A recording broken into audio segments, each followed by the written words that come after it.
దృష్టి సారించింది. దీనివల్ల భారత్కి ఏదైనా ముప్పు ఉందా అని ఎప్పటికప్పుడు అప్రమత్తం అవుతుంది. చైనా కొత్త వైరస్పై భారత్ అప్రమత్తమవుతుంది. హెచ్ఎంపీవీపై తగిన జాగ్రత్తలు తీసుకోవాలి అని రాష్ట్రాలకు కేంద్రం సూచనలు జారీ చేసింది, విజ్ఞప్తి చేసింది. చైనాలో జరిగే పరిస్థితులపై నిశ్చితంగా కేంద్రం పరిశీలిస్తోంది. చైనాలో ఈ హెచ్ఎంపీవీ కేసులు వ్యాపిస్తూ ఉన్నాయి, వేగంగా వ్యాపిస్తూ ఉన్నాయి. చైనా వైరస్పై తెలంగాణ ప్రభుత్వం కూడా అప్రమత్తమైంది. తెలంగాణ ప్రభుత్వం ఈ చైనా వైరస్పై ఒక ప్రకటన విడుదల చేసింది. ఆ ప్రకటనను కూడా మనం ఆర్టీవీ స్క్రీన్ పైన చూడొచ్చు. తెలంగాణలో ఈ హెచ్ఎంపీవీ వైరస్ కేసు ఒక్కటి కూడా నమోదు కాలేదు అంటూ తెలంగాణ ప్రభుత్వం ప్రకటన జారీ చేసింది. అయినప్పటికీ చైనాలో ఇది వేగంగా వ్యాపిస్తోంది. దీనిపై ఎక్కువగా వార్తలు వస్తున్నాయి కాబట్టి ప్రజలు కొన్ని జాగ్రత్తలు తీసుకోవాలి, ఏం చేయాలి ఏం చేయొద్దు అంటూ కొన్ని మార్గదర్శకాలు కూడా రిలీజ్ చేసింది. వాటిని కూడా మీరు ఆర్టీవీ స్క్రీన్ పైన చూడొచ్చు. సేమ్ కోవిడ్ సమయంలో ఎలాంటి జాగ్రత్తలు అయితే తీసుకున్నారో ఇక్కడ కూడా అవే జాగ్రత్తలు తీసుకోవాలి. తుమ్ము దగ్గు వచ్చినప్పుడు చేయి అడ్డం పెట్టుకోండి, కర్చీఫ్ అడ్డం పెట్టుకోండి, లేదా టిష్యూ పేపర్లు అడ్డం పెట్టుకోండి, కుదిరితే మాస్కులు ధరించండి. జనసాంద్రత ఎక్కువగా ఉన్న ప్రదేశాల్లోకి వెళ్ళినప్పుడు జాగ్రత్తలు తీసుకోండి. వీలైనంత ఎక్కువగా జనాలు ఎక్కువగా ఉన్న చోటకు వెళ్ళకండి. ఒకవేళ ఎవరికైనా జ్వరం, దగ్గు, జలుబు లాంటివి ఉంటే మీరు బయటకు వెళ్ళకండి.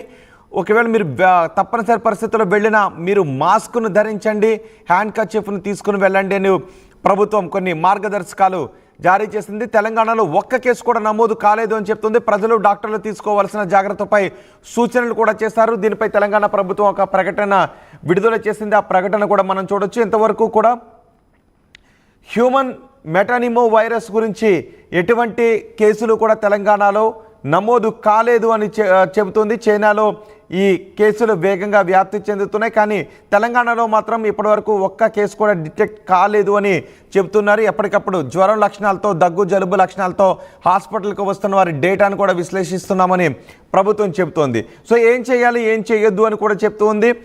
మీ ముక్కు, నోరును కవర్ చేసుకోండి మీకు దగ్గు లేదా తుమ్ము వచ్చినప్పుడు. అలాగే చేతులను ఎప్పటికప్పుడు శుభ్రంగా ఉంచుకోండి. బయటికి వెళ్ళినప్పుడు బయట ఉన్న ఏ ప్రదేశాలను కూడా అనవసరంగా టచ్ చేయకండి అని చెప్తోంది.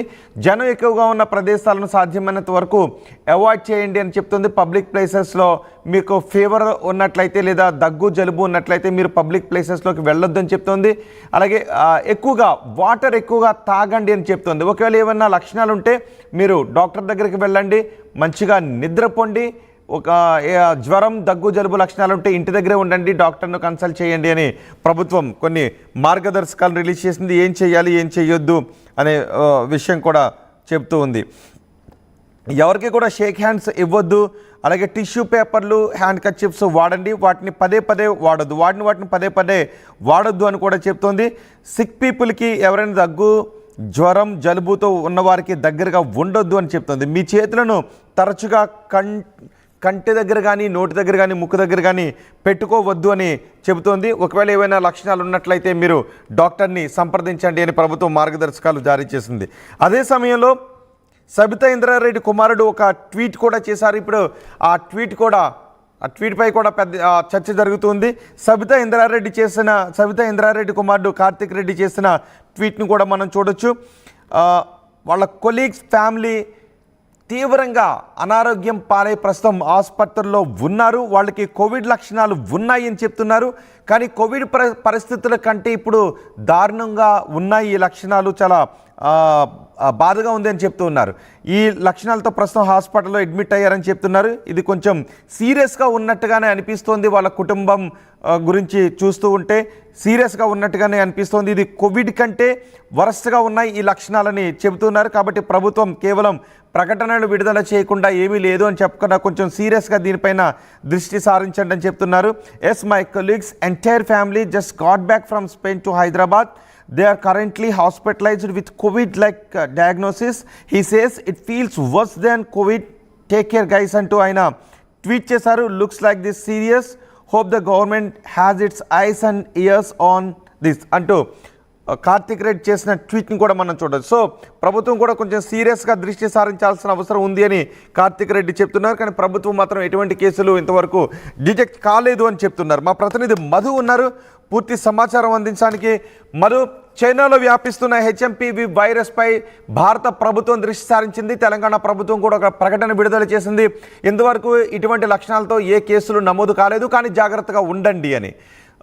సో వైద్య శాఖ ఎంత అప్రమత్తంగా ఉంది, అలాగే కార్తిక్ రెడ్డి చేసిన ట్వీట్ను కూడా ఎలా చూడాలి? నిజంగానే చైనాలో విస్తరిస్తున్నటువంటి హెచ్ఎంపీవీ వైరస్ కు సంబంధించిన విషయాన్ని కేంద్ర ప్రభుత్వం చాలా క్లోజ్ లో మానిటరింగ్ చేస్తా ఉంది. WHO వరల్డ్ హెల్త్ ఆర్గనైజేషన్ సూచనలు కూడా దగ్గర నుంచి చూస్తా ఉంది. ఒకవేళ ఆ వైరస్ అంత సీరియస్ లేదు అనేటువంటిది ప్రభుత్వం భావిస్తా ఉంది, కానీ ఒకవేళ అలాంటి పరిస్థితులు చైనాలో తలెత్తినటువంటి పరిస్థితులు ఇండియాలో తలెత్తితే దాన్ని ఫేస్ చేయడానికి, వెంటనే దాన్ని కంట్రోల్ చేయడానికి కావాల్సినటువంటి హెల్త్ ఇన్ఫ్రాస్ట్రక్చర్ రెడీగా ఉంది. రెస్పిరేటరీకి సంబంధించినటువంటి శ్వాసకోశ ఇబ్బందులు తలెత్తుతా ఉన్నాయి. ప్రస్తుతం ఆందోళన చెందాల్సిన అవసరం లేదు, ఎందుకంటే ఇండియాలో ఉన్నటువంటి వెదర్ వింటర్ సెషన్ వల్ల కూడా సాధారణంగా జలుబు చేసే అవకాశం ఉంటుంది.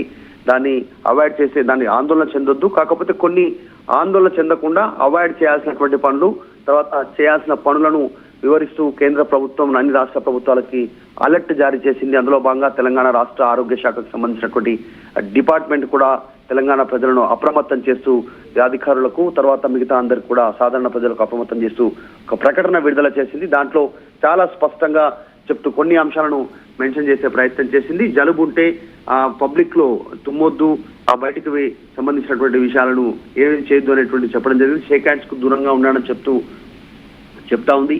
ఫ్రీక్వెంట్ గా ఐస్, కళ్ళను, నోటిని, ముక్కుని రుద్దుకోవద్దు, టచ్ చేయొద్దు అనేటువంటిది చెప్పడం జరిగింది. స్వంతంగా మీరు ఎక్కడ కూడా మీ సొంత వైద్యం చేసుకోవద్దు, డాక్టర్లను సంప్రదించండి అంటూ స్టేట్మెంట్ చేశారు. ఇదంతా ఒకవైపు ఉంటుండగానే సబితా ఇంద్రారెడ్డి కుమారుడు కార్తిక్ రెడ్డి బీఆర్ఎస్ పార్టీకి సంబంధించిన నాయకుడు ట్వీట్ చేశారు. ఆ ట్వీట్ ప్రస్తుతం వైరల్ అవుతా ఉంది.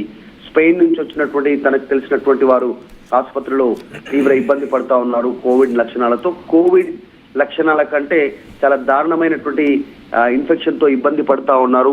దీన్ని తెలంగాణ రాష్ట్ర ప్రభుత్వం కూడా గుర్తిస్తుంది, ఆల్రెడీ దీనిపైన మానిటరింగ్ చేస్తుంది అనేటువంటి ఆలోచన చేస్తున్నాను అని చేసిన ట్వీట్ కూడా ప్రస్తుతం ఆందోళన కలిగిస్తా ఉంది. సో మొత్తానికైతే హెచ్ఎంపీవీ వైరస్ చైనాలో మరొకసారి వైరస్ కలకలం రేగడంతో మొత్తం దీనిపైన చర్చ జరుగుతుంది. కార్తిక్ రెడ్డి చేసిన ట్వీట్ ని వైద్య శాఖ అధికారులు ఏదైనా సీరియస్ గా తీసుకుంటున్నారా? ఎందుకంటే కోవిడ్ లక్షణాలు ఉన్నాయి, కోవిడ్ కంటే దారుణమైన లక్షణాలు ఉన్నాయని చెప్తున్నారు. ప్రభుత్వం కోవిడ్ లాంటి లక్షణాలు ఏమీ లేవు, అటువంటి కేసులు నమోదు కావడం లేదని ప్రభుత్వం చెప్తోంది.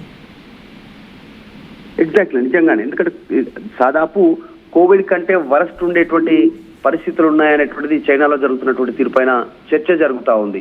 దానికి సంబంధించి విదేశాల నుంచి వచ్చినటువంటి వ్యక్తులకు, కుటుంబ సభ్యులకి ఇవే లక్షణాలు ఉండడం, దానికంటే వరస్ట్ కండిషన్ లో ప్రస్తుతం ఈ లక్షణాలు కనిపిస్తున్న, ఇబ్బంది పడతా ఉన్నారని ఆయన చేసిన ట్వీట్ కాస్త ఆందోళనగా ఉంది. దీనిపైన ప్రభుత్వం దృష్టి పెట్టే అవకాశం ఉంటుంది ఖచ్చితంగా. ఎందుకంటే ప్రతి అంశాన్ని మానిటరింగ్ చేస్తా ఉన్నారు. విదేశాల నుంచి వచ్చినటువంటి వాళ్ళు కానీ, చైనా నుంచి వచ్చినటువంటి వాళ్ళకి ఏమైనా లక్షణాలు ఉన్నాయా, ఫ్లూ లక్షణాలు, అది హెచ్ఎంపీవీ వైరస్ లక్షణాలు ఏమైనా కనిపిస్తా ఉన్నాయా, శ్వాసకోశమైనటువంటి ఇబ్బందులు కానీ ఇంకా ఇతరత్ర లక్షణాలు, వాటిపైన దృష్టి పెట్టింది. గుండె వేగంగా కొట్టుకోవడం కానీ ఇలాంటి అంశాలపైన ఆలోచన చేస్తా ఉన్నారు. ఆందోళన చెందొద్దు అనేటువంటి అంశాన్ని మాత్రమే కేంద్ర రాష్ట్ర ప్రభుత్వాలు చెప్తా ఉన్నాయి. క్లోజ్ మానిటరింగ్ చేస్తా ఉన్నాము. అక్కడ జరుగుతున్నటువంటి ఒక జాయింట్ మానిటరింగ్ కమిటీని ఏర్పాటు చేశాము కేంద్ర ప్రభుత్వంలో. వాళ్ళు రాష్ట్ర ప్రభుత్వాలతో ఎప్పటికప్పుడు అప్రమత్తంగా